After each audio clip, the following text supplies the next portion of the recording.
di giochi, ma non capitare.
Deve essere preciso per l'inquadratore.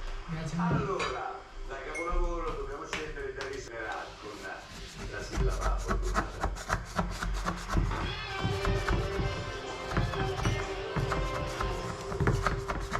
La prima su prenotazione. Pronti? Andiamo. Idea. B. Dia. Die. Teatrale. Teatrale, compagnia teatrale.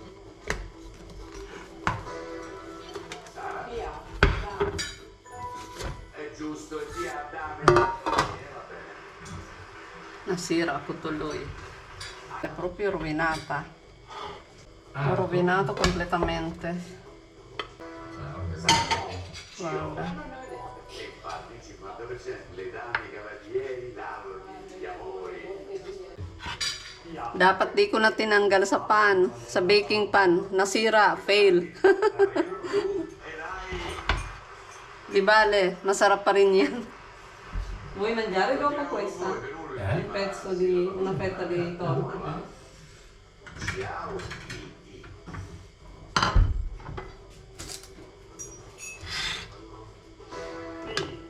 Perché mettere un piatto in tavola? Anche se una tavola calda dove si mangia velocemente, magari era CA, tavola calda. Date a loro la possibilità di... Anyway, maganda pa rin yung egg pie. Yun nga lang, nasira ko yung crust kasi yung baking pan na ito ay hindi ito yung Teflon. Tumidikit. Tapos sobrang taas nung ginawa kong crust. Kaya yung pag ano ko, pag hindi medyo dumikit sa baking pan, syempre yung iano mo na, no? Ilalagay mo na sa plato. Bumigay yung gilid, parang ano yun eh, bakod. Nagtanggalan, pero kakainin pa rin namin dahil masarap pa rin yan. Importante yung yung timpla, di ba? Ganito na lang gagawin. Pag ganyan, tsaka sa ganyan kasi kataas yung crust, oh. Ayusin na lang natin uli. Ayan. Oh, di ba? Ganyan lang. Kain na tayo.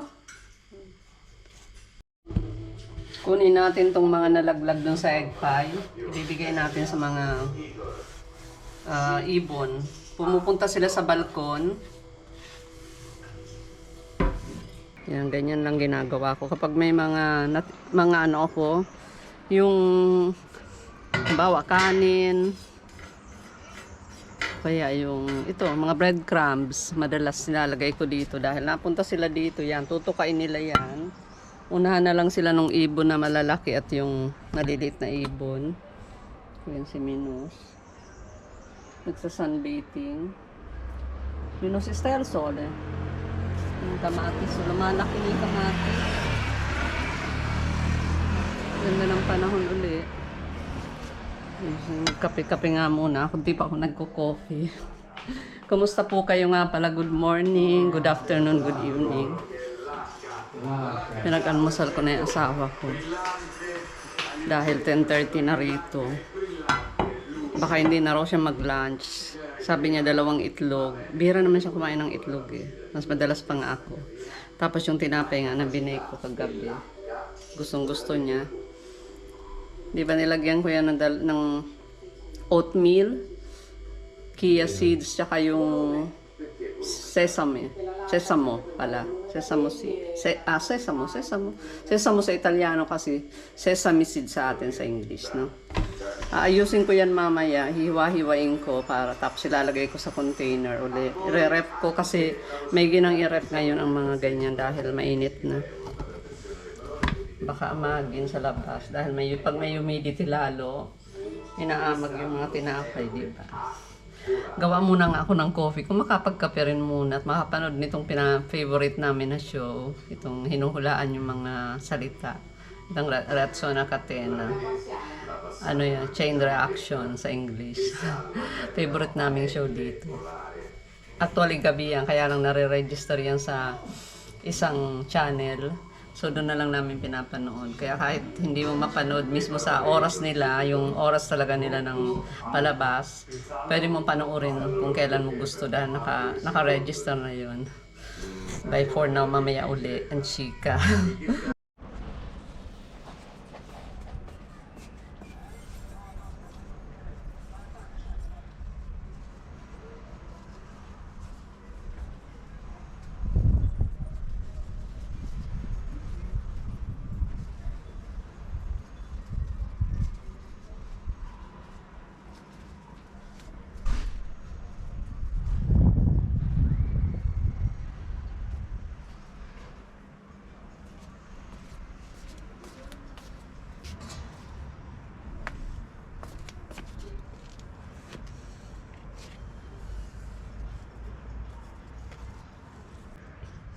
Pag humahangin kasi ng malakas, delikado ito na baka matumba pa rin.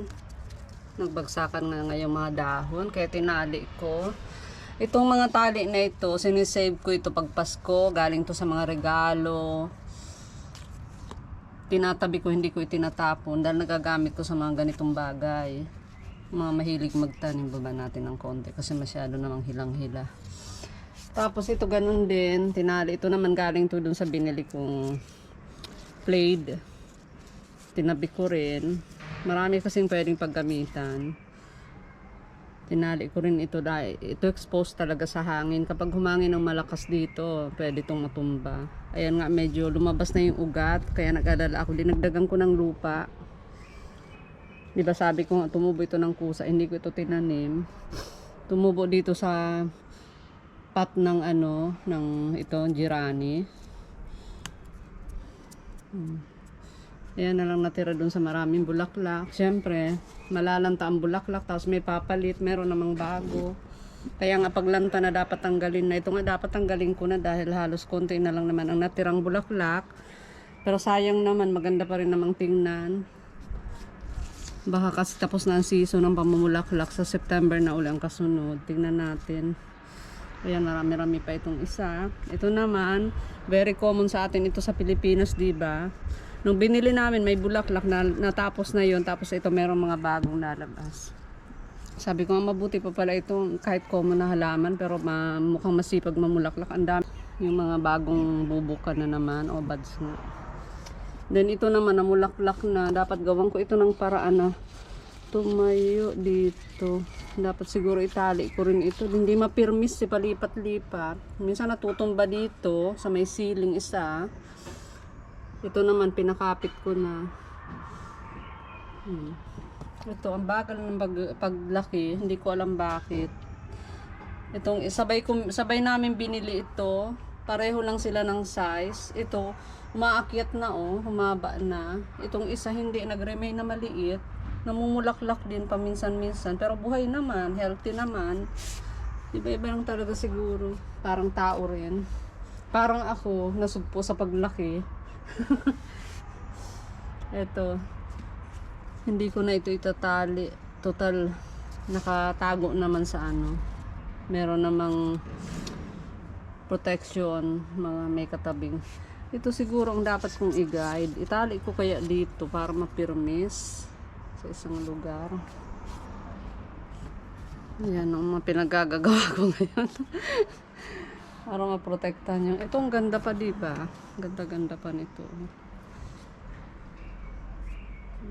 Mga bulaklak naman palitan lang sila, diba? Mamumulaklak ng isa, tapos malalanta, mga ilang araw, tapos meron na naman papalit na bago. Ganon lang naman ang cycle ng mga halaman natin. Ito naman ano lang ito, family ito ng yung mga parang cactus. Hindi naman yata ito namumulaklak. Pero parang bulaklak ang korte, kaya okay din naman. Galing ako sa paglalakad. Lumabas ako mag-isa. Naglakad ako sa Piazza d'Armi. Yung malaki ditong park na nilalakaran namin. Kasi isang ikot lang dun malayo na. Marami ka ng lakad. Yung pinaggagawaan nyo ng mga concert ng mga singer, bands, tapos yung laruan ng mga importanteng laban dito ng football. Ayusin ko lang itong aking air fryer at magluluto ako ng ito, pinapatuyo ko yung french fries. Pinapatry ko itong patatas. Fresh na patatas kasi ito. Ginawa ko kanina, binabad ko muna sa tubig. Mula kanina bago pa ako umalis. Kanina pantanghali yata. Tapos, nilagay ko na dyan para matuyong mabuti. Ilalagay natin dito sa air fryer. Isara natin. 15 minutes muna. Pe-prepare ko naman yung chicken na lulutuin ko. Dito ko na rin sa pinaglutuan ng eggs kaninang umaga sa almusal ng mister ko. May laman pa ba ito? Side na natin kung meron. Meron ditong bago, bubuksan ko. Alam niyo, tumaas na lahat ng bilihin dito sa amin. Hindi na gaya ng dati na parang afford na afford. I-coat natin dito. Very simple. Tsaka ang manok, napakadaling lumambot nitong karne na ito. Saglit na saglit lang malambot na, diba?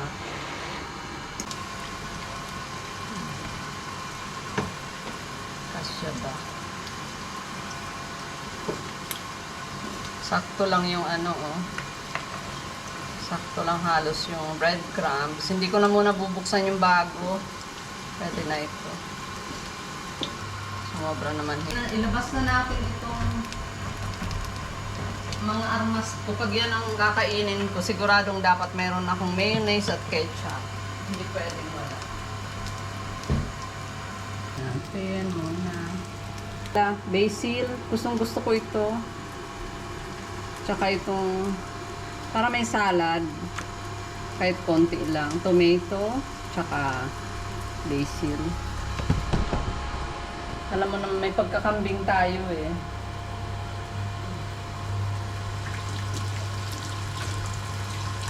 Binabad ko ng matagal sa tubig. Ibababad ko pa rin. Sampo lang ko muna. Total, tanim ko naman ito. Wala itong spray. Walang chemicals.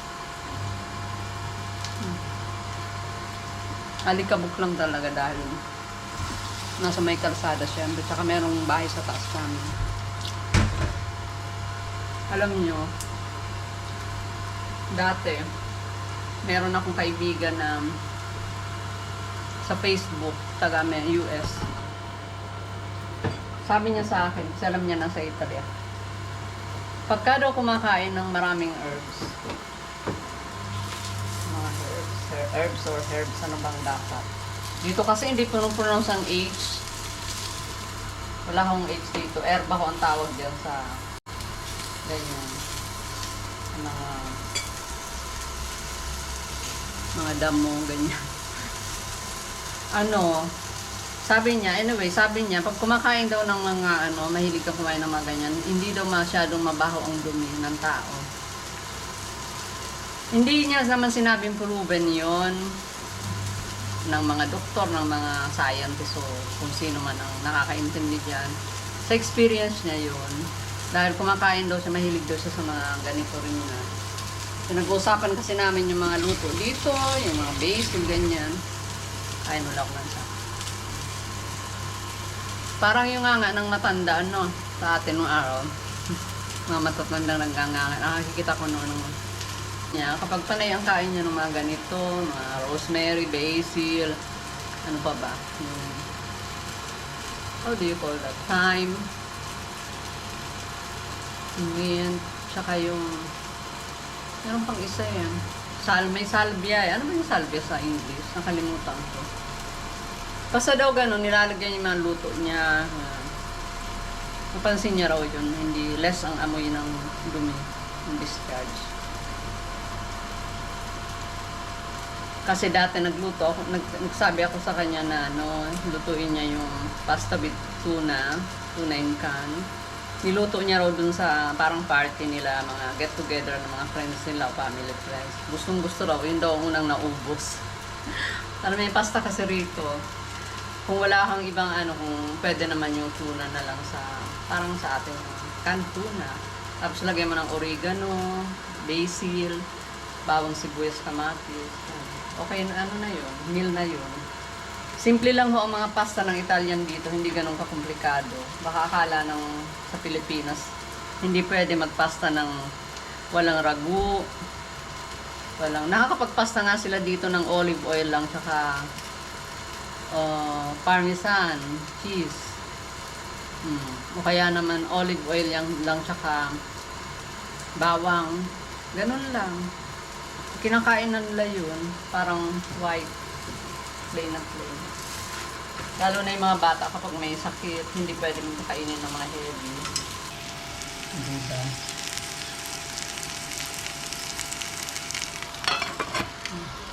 Tinakpan ko para maluto yung loob.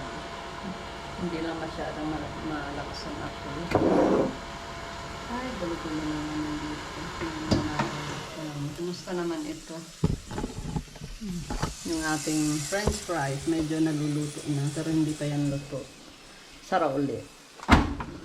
Luto na yung french fries. Kuha na tayong konti lang muna. Para muna dito. Iwanan muna natin dito para mainit. Naka-off na yan. Then, kuha na tayo ng chicken. Talagay ko luto na ito. Kahit isa man lang dito luto na. Siguro ito. Naputol here.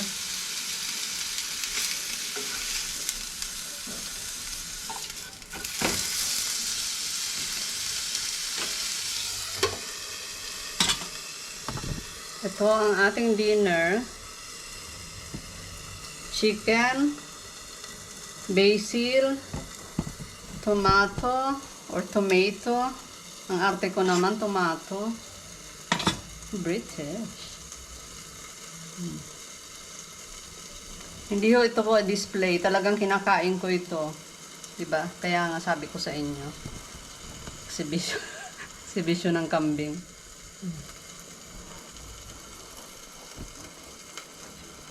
French fries. Kain no tayo. Yung bread. Konti lang ang kakainin kong bread. Baka hindi ko pa ito maubos kasi meron akong patatas. Carbs na yon. Hindi naman ako nagka-count ng calories. Depende rin yun kasi sa tiyan mo kung madali kang mabusog o ano. Kung hindi mo naman kaya, di bakit mo kakainin lahat, di ba? Malaki-laki rin ito. Siguro mga kalahati lang ito ang kakainin ko. Kain muna ako.